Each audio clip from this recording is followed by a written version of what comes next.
ഈശോ മിശിഹായ്ക്ക് സ്തുതിയായിരിക്കട്ടെ. നമ്മുടെയൊക്കെ ജീവിതത്തിൽ നമുക്ക് വഴികാട്ടിയായി മാറിയ മാലാഖമാരുടെ ഓർമ്മകളില്ലേ?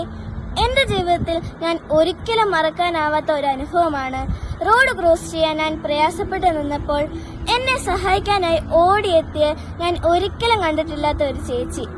അതൊരു മാലാഖയാണെന്നാണ് എനിക്ക് തോന്നുന്നത്. ഈശോയുടെ ജനനത്തിൽ സന്തോഷഗീതം ആലപിച്ച മാലാഖമാരിലേക്ക് നമുക്ക് നമ്മുടെ ശ്രദ്ധ തിരിക്കാം. പുൽക്കൂട്ടിലെ ഉണ്ണീശോയുടെ അടുത്തേക്ക് ആട്ടിടയന്മാരെ നയിച്ചത് മാലാഖമാരാണ്. മാലാഖമാർ നേർവഴി കാണിച്ചു തരുന്ന സ്വർഗീയ ദൂതരാണ്. അവർക്ക് പറയാനുള്ളത് നല്ല വാർത്തകളാണ്. ഈശോയുടെ ജനനത്തിൽ അവർ പാടിയതും ശാന്തി ദൂതാണ്. ഈ ക്രിസ്മസ് കാലം നമ്മയും ക്ഷണിക്കുന്നു.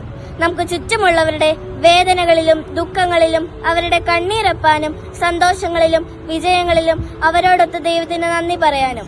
പ്രിയപ്പെട്ടവരെ, മറ്റുള്ളവരുടെ ജീവിതത്തിൽ ശാന്തി പകരുന്ന, ആശ്വാസം പകരുന്ന, വഴികാട്ടിയായി മാറുന്ന മാലാഖമാരായി തീരാൻ നമുക്കും നമ്മുടെ ജീവിതങ്ങളെ സമർപ്പിക്കാം.